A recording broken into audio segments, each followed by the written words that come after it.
Hello. Today we will be studying Psalms, whose main focus is a person who is ill and experiencing great emotional distress. The Psalms describe a person who is truly in mortal danger and what happens to him in terms of, let's call it the relationship between him and God. So let's begin. I'm talking about two Psalms, Psalm 6 and Psalm 30. Let's see what emotional process these Psalms reflect and what message they have for us. So let's begin. We'll start with Psalm 6. It's a short psalm, 11 verses for the leader with stringed instruments on the 8th, a psalm of David. And it begins with an appeal to God. O Lord, do not rebuke me in your anger, nor discipline me in your wrath. Be gracious to me, O Lord, for I am miserable. Heal me, O Lord, for my bones are shaken, and my soul is greatly troubled. And now, O Lord, how long? Turn, Lord, deliver my soul, save me for your steadfast love. For in death there is no remembrance of you. In Sheol, who will give you thanks? I am weary with my groaning. Every night I flood my bed. I drench my couch with my tears.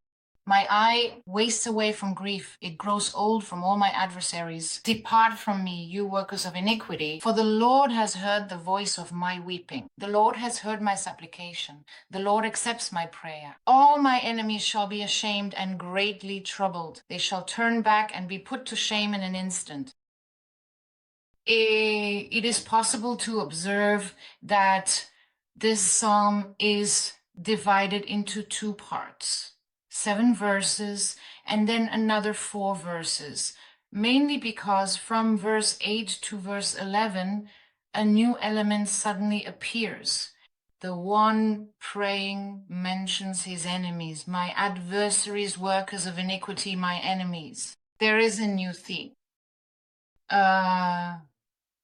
We will also see a different mood in the final verses. In contrast, the first verses from verse 2 to verse 7 are more focused on himself and his suffering. Amen, amen. We can also see a kind of transformation, right? A very big difference. In the first part, he is alarmed, as if his soul is startled. His bones are alarmed, right? There is a very, very intense feeling of panic. In contrast, in the second part of the psalm, it is the enemies who are alarmed, not him. So what happened here? What happened in this psalm? So really, in the first part, you can see that he expresses his feeling that God is angry with him, his misery, as mentioned, his panic. He describes here a prolonged crying and ongoing suffering, right? And a continuous plea and request for help. In the second stanza, there is a very big change. There is anger, but it's not anger that God is angry with him. Rather, he is angry at whom? At other people, at his enemies. There is also a sense of confidence here. He feels that God has heard him and he has strength. He calls on his enemies to leave. And as mentioned, there will be panic among the enemies. So what happened here? How does this psalm reflect such different aspects of the prayer's emotions? So first of all, let's think about the fact that as human beings, our emotional side, when we are in a storm of emotions, we can all at once, right? Come out of it and go in very different directions, right? To completely turn around. But how did that happen here? So maybe we can explain that the first part, which is a very difficult part, right? In suffering, describing the pure suffering of a sick person who is praying what happened to him. During the prayer, a sense of security developed within him. He turned to God, and now he realizes that God has heard him, right? In verses 9 and 10, he mentions this. The Lord has heard the sound of my weeping. The Lord has heard my prayer, me plea. The Lord will accept my prayer. He has this feeling that that's it. I prayed, I did my part, and now he has heard me. So if he has heard me, then I'm already in a completely different place. But still, why does he suddenly start talking about enemies? After all, we're ultimately talking about a sick person who is focused on himself. That's one of the things that characterizes a person who is ill. So why is there this focus on enemies in the second part in verses 8 to 11? There are various attempts to explain it. For example, there's a suggestion by the Malbim who says, first of all, he says that this psalm, he assumes that this psalm is one that King David recited after he had been ill. When was he ill? After the story of Bathsheba, the Bible, as mentioned, does not tell us that he was ill. In the book of Samuel, it does say that the prophet was very angry with him, and there was also a series of disasters that befell him after this story. But there is an interpretive tradition according to which not only did he experience disasters, but he himself also became ill. And this psalm, as mentioned, according to this suggestion, was written when he was ill and he prayed for his health. So Malbim says that since we are talking about King David as a king, we know that when a king is weakened, then all kinds of people who are his enemies raise their heads and grow stronger. And this is the reason for the mention of the enemies within the psalm. There is, he has another suggestion here saying that each of us, every person, has two types of enemies. There are external enemies, but also his own physical limitations. His weakness, let's say today, his genes, which he inherited, sometimes become his enemies and weaken him. So this is the meaning of the enemies. You can also look at it in another way. We know this not only about a king, but also about any person who becomes weakened. Then there are people whose evil is stirred up to harm him. We see an example of this in the book of Job. We know that Job went through catastrophes of all kinds.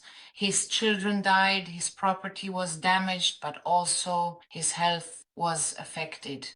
And in chapter 30, she describes the social harm done to him, right? That since he is now weak and also poor and also full of suffering, all sorts of people are now laughing at him.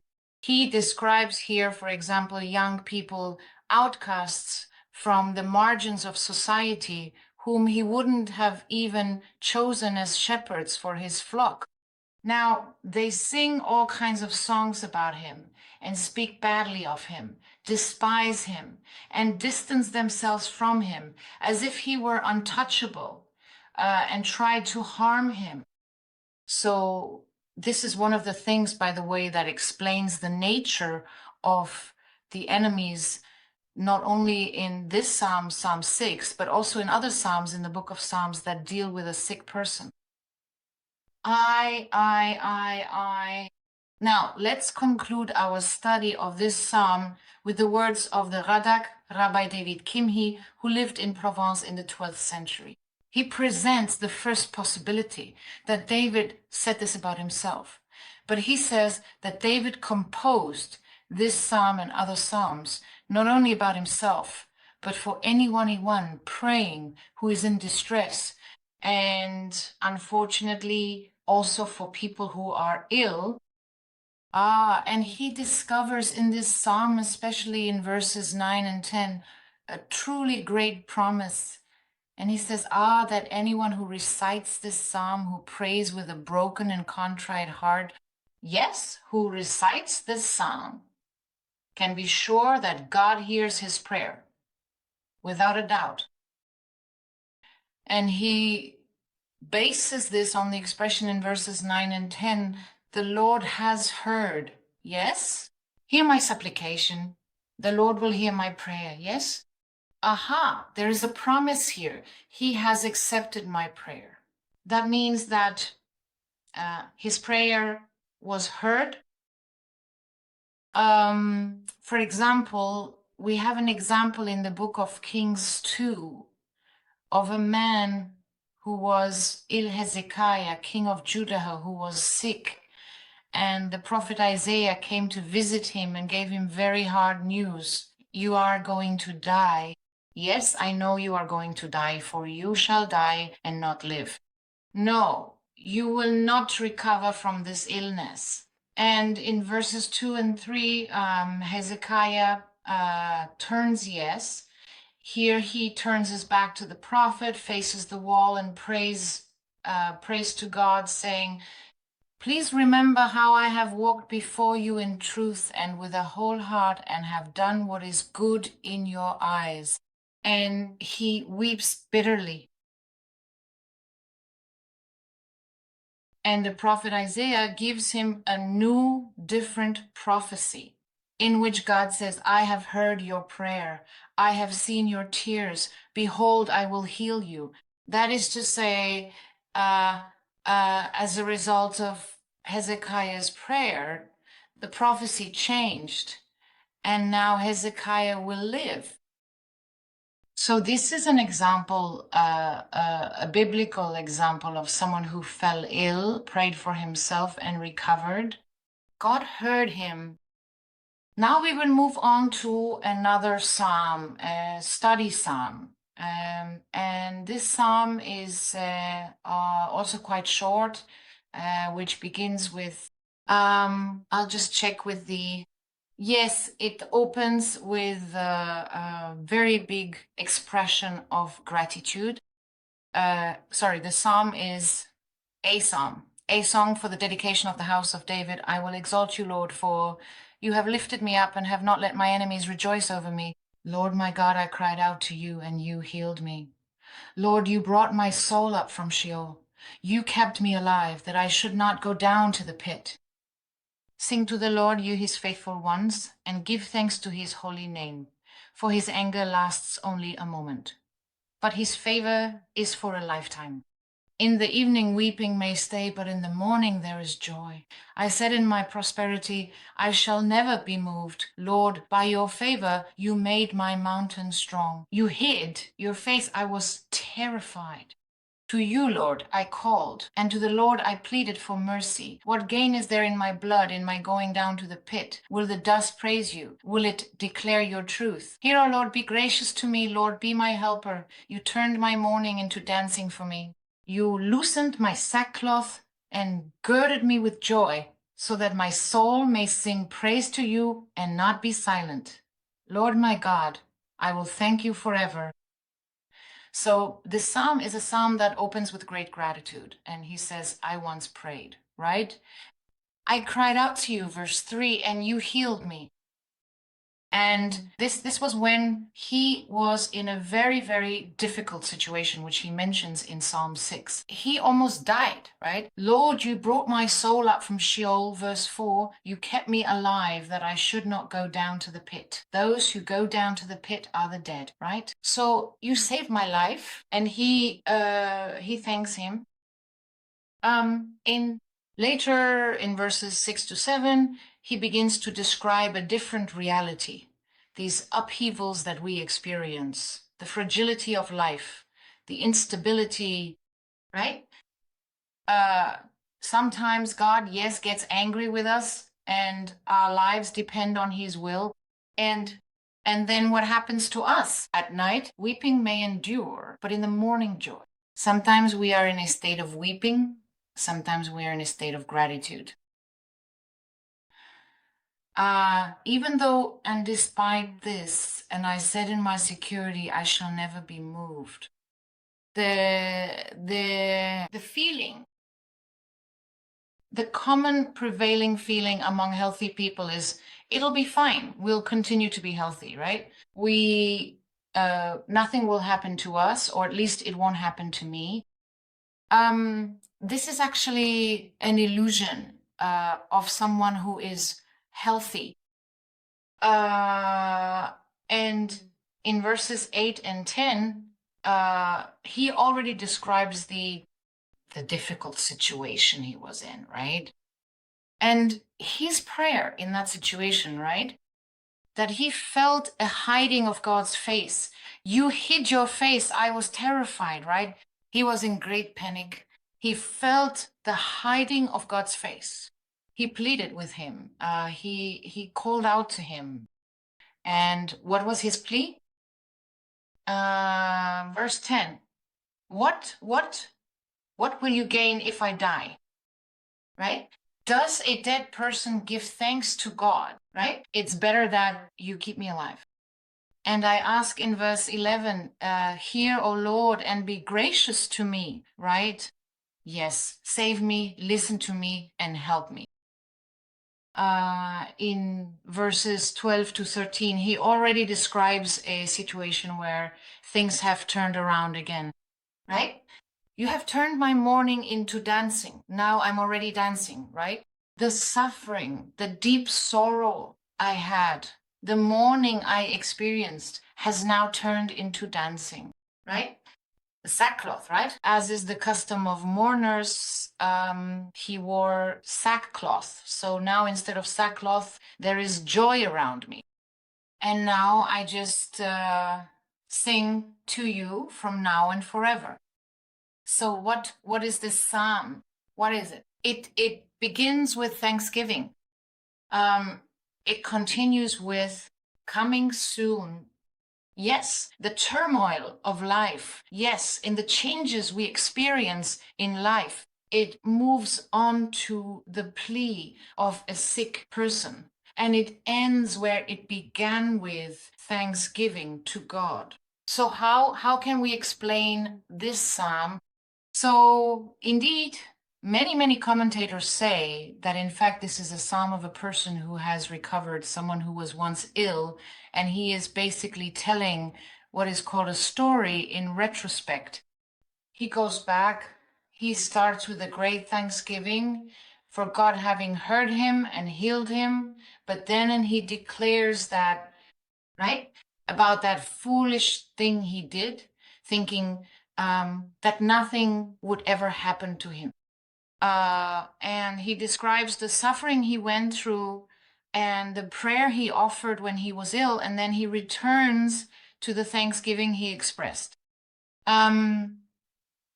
Let's finish with a comparison between these two psalms, between Psalm 6 and Psalm 30. What are the recurring shared motifs, and what about the differences between the psalms? So we can see that there is one motif that repeats, and that's the motif that, yes, this argument, listen, God, it's not worth it for you if I die. No one there thanks you or prays to you or is connected with you. Let me stay alive. Yes, life, it has great value. In life, I can be connected to you. I can thank you. Yes. So that's an argument. That's a motif that repeats in both Psalms. There's another motif here where he describes his prayer, and yes, while he is ill, and his sense of confidence that God has heard him. God heard him, and in Psalm 30, he even healed him. Yes, he recovered. The enemies are also mentioned in both Psalms. Also in the second part of Psalm 6 and at the beginning of Psalm 30, but still there is a very big difference here. In Psalm 6, this psalm is one in which the person is still ill. Yes, this is what we're talking about. Yes, while he is in his great crisis. In contrast, Psalm 30 is already a psalm that is recited retrospectively, yes, after he has recovered. So he talks about his feelings after recovery, but also about what happened to him while he was recovering. There is this Thanksgiving where a person was in distress, and then he gives thanks to God for helping him get out of that distress. This is one of the most common motifs in the Psalms. I brought here another example from Psalm 118. He describes in verse 5 his cry in a time of distress, his call to God. And later on in verse 17, he already says, I pray that I will not die, I will live. And then what will I go and do? I recount his deeds. I will tell about you, about the great miracle you did for me, that you helped me. And in verse 18, he already describes something similar to our Psalms. The Lord has chastened me severely. Yes, God has chastened me, but he did not give me over to death. He saved me from death. Now, are all the Psalms of crisis in Psalms so optimistic? Does God always respond to a person's requests? So this is something that we will talk about a bit in the next lesson. Thank you and have a good day, and just health, lots of health to anyone who is not well or has people around them who are not well.